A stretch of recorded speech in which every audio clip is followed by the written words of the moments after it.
This is Dr. Jim Stiehl, and my presentation is why do we need a peristaltic pump for jet lavage irrigation? Our new Paralav pump system utilizes a peristaltic pump as the driver. We found that force plate measurements of post-tile irrigators was 8 to 10 pounds per square inch. We chose to design our Paralav peristaltic pump nozzle tips to give that same pressure. This was to qualify for FDA pre-market notification of our system. After that, game on. This is where I started back in 2018. I learned of the ability to wash wounds in any setting from a Boston plastic surgeon, Dr. Pat Marasco. Pat realized how important wound lavage was needed to turn around difficult wounds. I replicated his approach here with a Paralav plastic bag that could be used at the bedside. We easily collect the 3 liters of irrigation fluid. A flocculant is placed into this bag and it converts the water irrigants to a mush for easy disposal. This is the only high evidence randomized control trial study I could find on pulsatile irrigators. This study shows how effective daily lavage was, using 11 psi jet lavage to advance healing in severe spinal cord injuries. They found a 3 sigma difference, 0.001 p in wound area, depth, and wound volume measurements compared to simple saline dressings after 3 weeks. No other treatment in wound care has replicated this efficacy, but none have utilized post-tile irrigators. I have confirmed this fact with a Cochrane database review. This image demonstrates findings of 3 of my publications using the Paralav system. The left panel is a picture of the MolecuLight autofluorescence imaging device. The MolecuLight has a sensitivity of log 2, which is 200 bacteria per gram of tissue. In complete darkness, that light detects bacterial porphyrins that image bright red with 405 nanometers wavelength ultraviolet light. The second image is after a 72-hour weekend with no treatment except for saline-soaked dressings. We see a very high-grade log 7 to 8 colonies per gram of tissue bacterial contamination. This is 100 million bacteria. The third image shows that simple 3-liter jet lavage irrigation removes at least 80% of the bacterial porphyrin imaging. In panel 4, I get 95% clearance using the Paralav irrigator combined with Anisept irrigation. This is a buffered sodium hypochlorite. This slide shows 7 different weekend delayed treatments after the 72-hour period. These examples were collected over a 1-year period. It is obvious or binary the difference between the red high bacterial contaminant image in the upper row compared to the black bacterial eliminated image on the bottom row. The next experiment does the opposite order of treatment. I irrigate with the Anisept squirt bottle with about 1 psi as we measured, and then dwelling the antiseptic for 5 minutes. What was the antiseptic effect? 0. There was absolutely no change.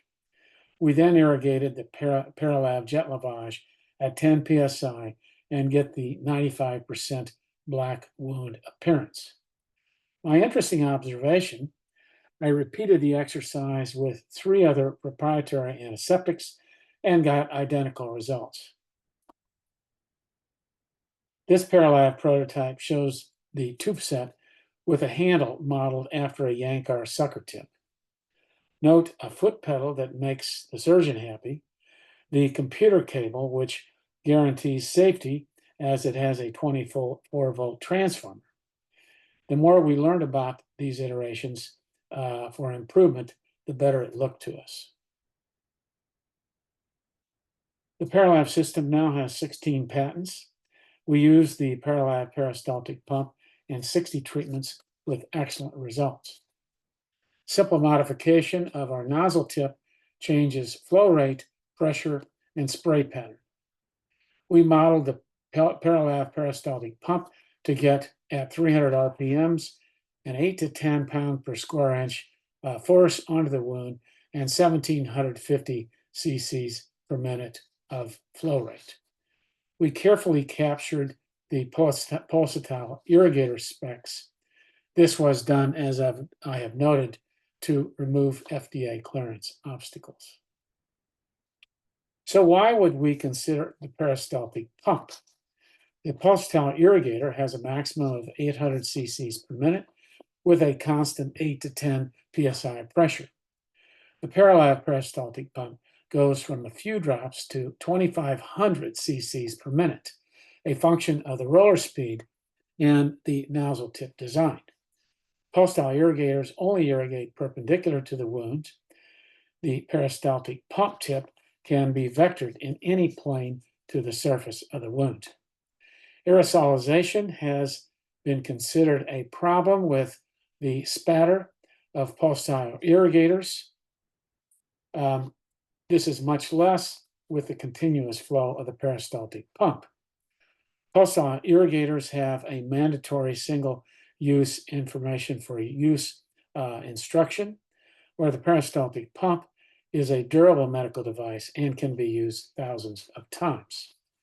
Finally, pulsatile irrigators weigh 3 pounds and were bulky to ship.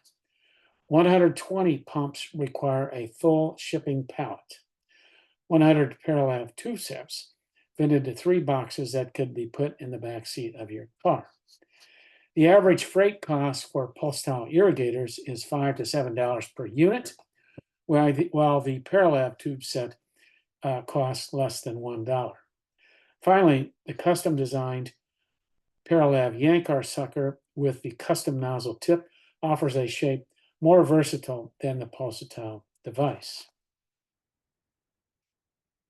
Kurt Stiehl quickly built this computer monitor, which allows us to measure the force plate, and it is force plate pressure, and it measures to an accuracy of 1 pound per square inch.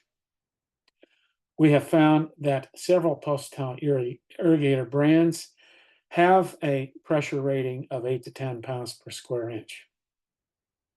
Our clinical experience and the Schultz biofilm bacterial plate model clearly show that this is enough force to disrupt the surface anchored biofilm.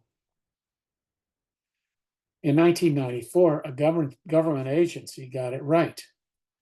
The AHRQ assessed the safety of pulsatile irrigators. They reckoned that a 15 psi ceiling was safe for outpatient use.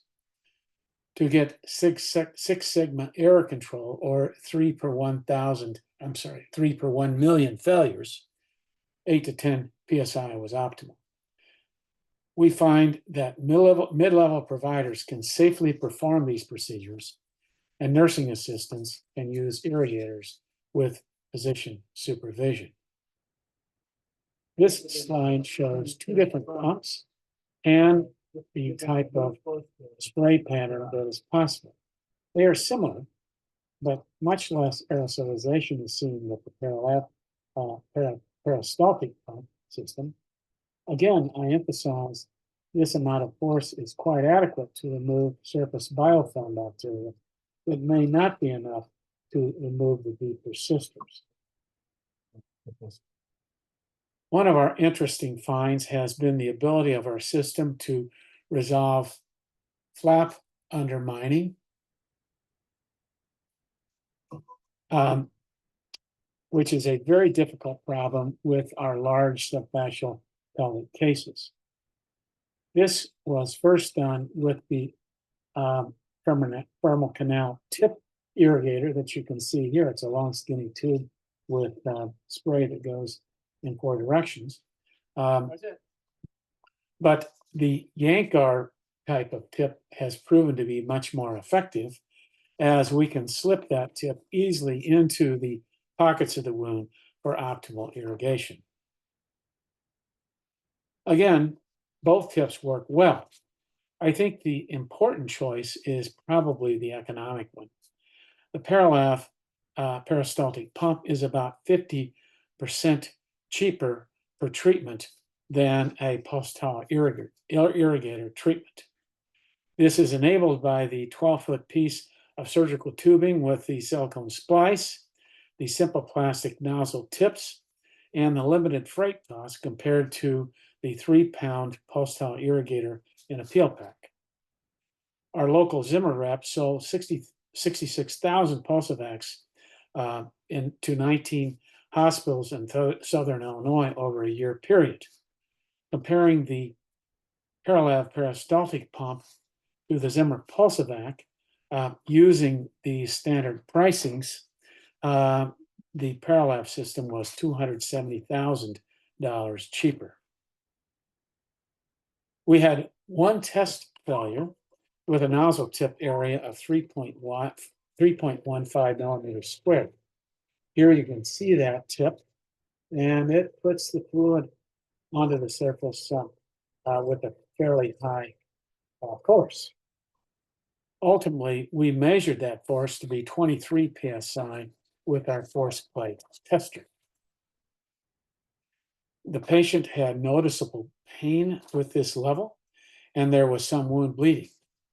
We turned back the roller speed simply by dialing the control knob on our Paralav box, which lowered the flow rate, and that fixed the problem. The nozzle tip was redesigned, and this has resolved. This is our final Paralav prototype, soon to be a medical product. The tip has a larger nozzle orifice area of 3.85 millimeters squared.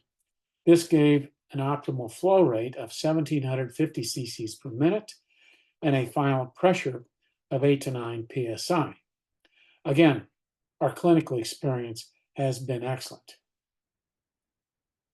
For surgical procedures where the surgeon has better control of bleeding and tissue debridement, the higher force up to 25 to 30 psi may be optimal. This might clear all bacterial persisters known to harbor in complex wounds and in bone canaliculi. This becomes particularly valuable in orthopedic techniques such as the DARE procedure in revisions or the 1.5 DARE procedure. We can 3D print any nozzle tip and can use CAD drawings from the Beat Fog catalog, where we basically get our designs. Beat is a large spray nozzle maker from Boston, and they have graciously allowed us to use the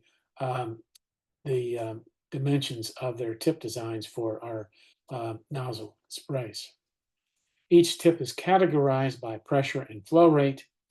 You can get just about any spray pattern you can think of. My conclusion after these comparisons of many different features is Advantage Paralav pump. Thank you very much.